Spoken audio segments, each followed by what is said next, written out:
महालापेक्षा अप्रूप हे छत्रपतींच्या रायगडाचं आणि या महाराष्ट्राच्या मातीला अप्रूप की पूर्ण देशाचा कारभार ज्या पुस्तकावर चालतो ते कायद्याचं पुस्तक संविधान ते सुद्धा कोकणच्या सुपुत्रानं डॉक्टर बाबासाहेब आंबेडकरांनी लिहिलं। भारत रत्नांची भूमी म्हणून ज्या कोकणला ओळखली जाते आणि ज्या भूमीमध्ये छत्रपती शिवरायांचं स्वराज्य छत्रपतींचा राज्याभिषेक झाला आणि ज्या भूमीमध्ये बाबासाहेबांचं प्राथमिक शिक्षण झालं त्या कोकणच्या या पवित्र भूमीला सर्वप्रथम मी वंदन करते आणि तुम्हा सर्वांच्या समोर आज बोलते। आज एका बाजूला महाराष्ट्र राज्यामध्ये सन्माननीय एकनाथजी शिंदे साहेब एस फॉर सुपर, सन्माननीय देवेंद्रजी फडणवीस साहेब फडणवीसांचा एफ फॉर फास्ट आणि सन्माननीय अजितदादा पवार साहेब पवारांचा पी अजितदादांच्या पवारांचा पी म्हणजे प्रोग्रेसिव्ह म्हणजे सुपर फास्ट प्रोग्रेसिव्ह गव्हर्नन्स आम्हाला महाराष्ट्रामध्ये बघायला दिसतेय। दुसरीकडे कोकणच्या मातीमध्ये आम्ही बघतोय की अरे किती आले आणि किती गेले संपून गेले भरारा, अरे किती आले आणि किती गेले संपून गेले भरारा, पण या कोकणच्या मातीत रामदास भाईंच्याच नावाचा दरारा। अशा पद्धतीने सर्वसामान्य कार्यकर्त्याला न्याय देणारं व्यक्तिमत्व इथे रामदास भाईंच्या माध्यमातून कार्यरत असताना आदरणीय सुनीलजी तटकरे साहेबांच्या माध्यमातून राष्ट्रवादी काँग्रेस पक्षाचं नेतृत्व इथे फुलत असताना एका बाजूला आमचे बंधू आदरणीय आमदार योगेश दादा कदम साहेब असतील किंवा महाराष्ट्र राज्याच्या महिला बालकल्याण मंत्री आदितीताई असतील, योग सुद्धा किती सुंदर आहे बघा। आदितीताईंचा आदि योगेश दादांचा योग, आदि योग विकासाचा आदि योग या कोकणच्या भूमीमध्ये या नव्या पिढीच्या शिलेदारांच्या रूपातून साकार होताना आम्हाला दिसतोय। आणि त्यावेळेला मात्र दुर्दैवानं कोकणच्या मातीत फक्त शिमग्यामध्ये सोंग नाचतात हे ऐकलं होतं, पण अलीकडे गुहागरचं एक सोंग हे दिवसरात्र नाचतंय आणि खास करून वाघ झोपलेला असताना बिळातनं बाहेर येऊन हळूच वाघाच्या शेपटीला चावा घ्यायचा आणि बिळात जाऊन लपायचं अशा बिलंदर करामती करणाऱ्या गुहागरच्या उंदराचा समाचार घ्यायला खास सोलापूरवर नाही झाले। मला सांगा निष्ठेच्या भाषा कोणी करायच्या, मला सांगा निष्ठा कोणी कुणाला शिकवायची। झी टीव्हीच्या ब्लॅक अँड व्हाईट कार्यक्रमावरती जेव्हा पत्रकार या भास्कर जाधव नावाच्या सोंगाला प्रश्न विचारतात की जेव्हा तुम्ही शिवसेना सोडली तेव्हा तुम्हीच आरोप केला होता की मातोश्रीवरती तुम्हाला 4-4 तास भेटू दिलं नव्हतं, याच भास्कर जाधवांनी आरोप केला होता की शिवसेनेमध्ये उद्धव साहेबांच्या नेतृत्वाखाली तिकिटांचा बाजार मांडला जातो, त्यांनी आम्हाला निष्ठा शिकवायची। परवाच्या सभेमध्ये जेव्हा नितेशजी राणे साहेबांनी ती क्लिप दाखवली आणि त्या क्लिप मध्ये भास्कर जाधव जेव्हा उद्ध्वस्त वाकऱ्यांचं विडंबन करतात आणि म्हणतात की जय म्हटलं तरी उद्ध्वस्त वाकऱ्यांचा हात एवढाच उचलतो, कुणीतरी कार्यकर्ता यावा लागतो आणि टेकन देऊन हात वर उचलावा लागतो, त्यांनी आम्हाला निष्ठा शिकवायची। ज्यांनी हिंदू हृदय सम्राट बाळासाहेब ठाकरेंची मिमिक्री केली, ज्यांनी आदित्य वाकरेंची मिमिक्री केली, जे आज आदित्य साहेब म्हणत असले तरी एकेकाळी ते वासरू आणि त्याला काय त्या वासराचा किणकिणता आवाज आईस्क्रीम द्या म्हणत जे मिमिक्री करतात त्यांनी आम्हाला निष्ठा शिकवायची। आणि या भास्कर जाधवांचं काम काय, ह्यांच्या बातम्या काय येतात, आज बातमी येते की त्यांनी काय मोदींची मिमिक्री केली, उद्या बातमी येते की त्यांनी काय एकनाथभाई शिंदेची नक्कल केली, त्याच्यानंतर बातमी येते की त्यांनी काय अजितदादांची नक्कल केली। भास्कर जाधव तुम्हाला ठणकावून सांगायला इथे आली आहे, कारण तुमच्या सारख्यांच्यावरती बोलायला आमचे नेते एकनाथभाई शिंदे असतील, रामदासभाई असतील किंवा तटकरे साहेब असतील हे अजिबात परिश्रम घेणार नाहीत, कारण चिलटाला मारायला गरुडाला खाली यावं लागत नाही। तुमच्या सारख्याचा समाचार घ्यायला आम्ही काफी आहोत आणि म्हणून भास्कर जाधव तुम्हाला इथे सांगायला आली आहे की नक्कल करायला अजिबात अक्कल लागत नाही। आणि जर नक्कलच करायची असेल तर तुम्हाला मला असं विचारायचंय की भास्कर जाधव हे रोज दाखवतात अभिनयाचं नवं अंग, भास्कर जाधव हे रोज दाखवतात अभिनयाचं नवं अंग, मग आम्ही त्यांना म्हणायचं का महाराष्ट्राच्या राजकारणातला नटरंग? या प्रश्नाचं उत्तर त्यांनी मला द्यावं, कारण नेत्याचं काम हे दुःखितांच्या डोळ्यातले अश्रू पुसायचं असतं, वेडे वाकडे हावभाव करून नकला करत जर लोकांना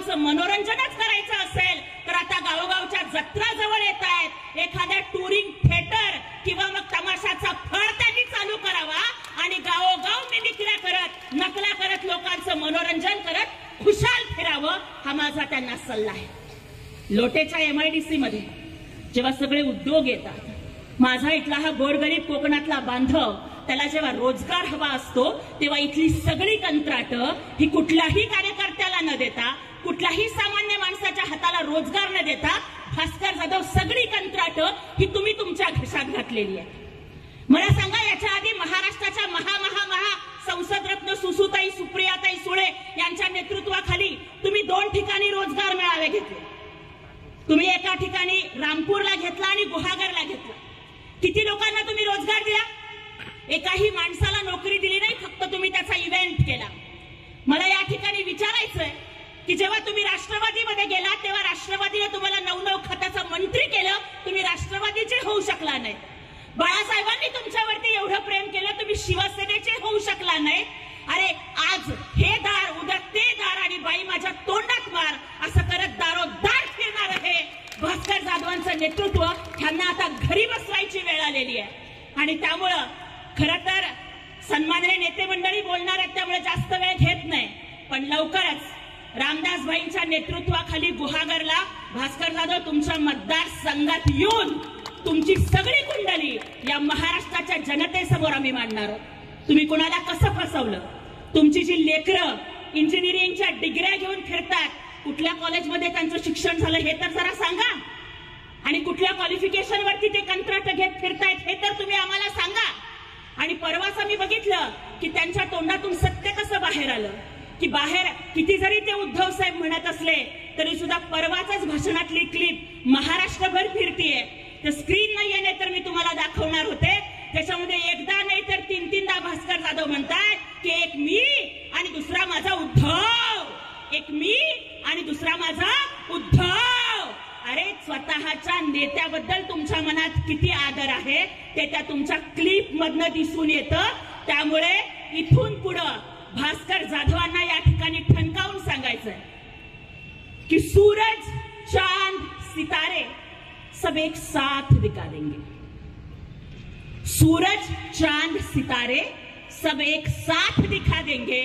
इसके बाद भी अगर अकड़ करोगे ना तो तुम्हारी औकात दिखा देंगे.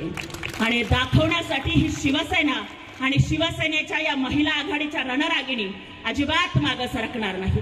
जास्त वेळ घेत नाही, पण एवढंच मला या ठिकाणी सांगायचं की या कोकणच्या मातीला कदम कदम बढाये जा म्हणत पुढे सरकणारा रामदासभाई कदमांच्या सारख्या नेतृत्वाची गरज आहे. आज कोकणच्या विकासासाठी आदरणीय सुनीलजी तटकरे साहेबांच्या नेतृत्वाची गरज आहे, महायुतीच्या नेतृत्वाची गरज आहे. आज आपण बघतोय की महाराष्ट्र राज्याचे मुख्यमंत्री एकनाथभाई शिंदे 16-16, 18-18 तास जनतेच्या विकासासाठी राबतायत. आज पहाटे 5-6 वाजता आदरणीय अजितदादा उठून कामाला लागतायत आणि आदरणीय देवेंद्रजी फडणवीस साहेब हे महाराष्ट्राच्या विकासाची भूमिका घेऊन कार्यरत आहेत.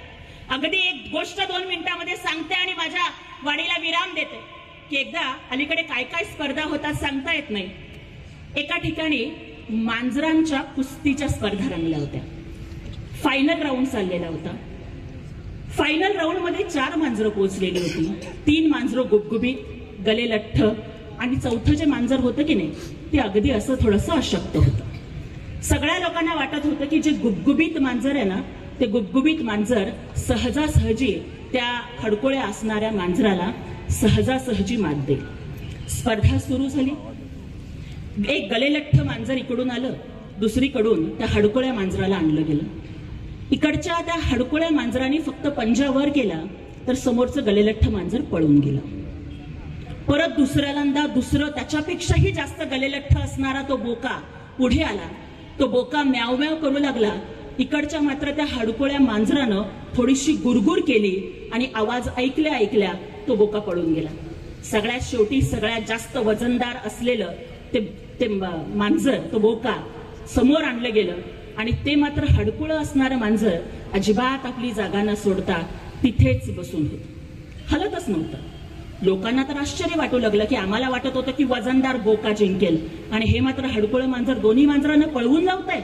लढाईच्या आधी, कुस्तीच्या आधीच निकाल होतोय आणि तिसऱ्यांदा सगळ्यात वजनदार बोका जेव्हा पुढे आला त्यावेळेस जेव्हा समोरच्या त्या हडकोळ्या मांजराने पंजाचा फक्त एक फटका मारला की तो बोका पळून गेला आणि त्यावेळेस सगळ्या लोकांच्या मध्ये चर्चा होऊ लागली.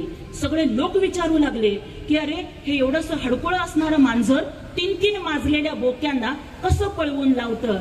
त्यावेळेस जो जाणता होता, ज्याला कळत होतं, ज्यांनी त्या हडकुळ्या मांजराला ट्रेनिंग दिलेलं होतं, त्यांनी सांगितलं की फरक एवढाच आहे की तिन्ही किती जरी माजले तरी ते बोके होते आणि हा कितीही हडकुळा असला तरी हा वाघ आहे.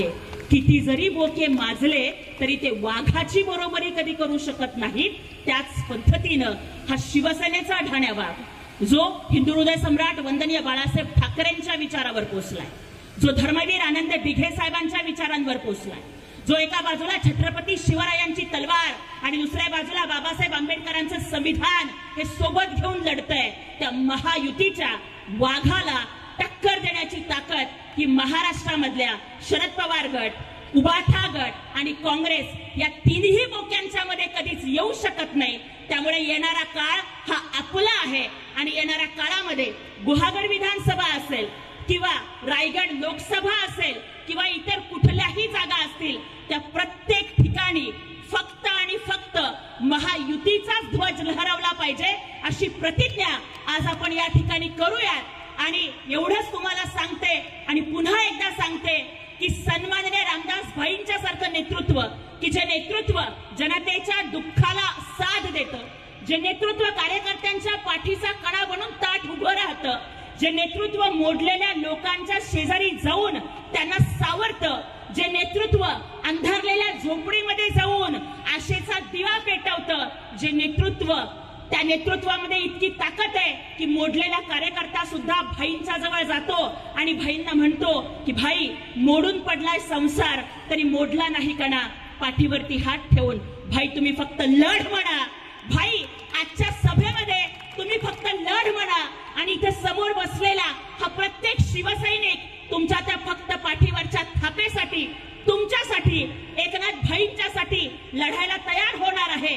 कारण गोठ्यात गाई, घरात आई, शिर्डीत साई, कोल्हापुरात अंबाबाई, महाराष्ट्रात एकनाथ भाई आणि कोकणमध्ये फक्त रामदास भाई हाच आमचा नारा आहे. एवढंच बोलते आणि इथे थांबते. जय हिंद, जय महाराष्ट्र, जय शिवराय, जय भीम.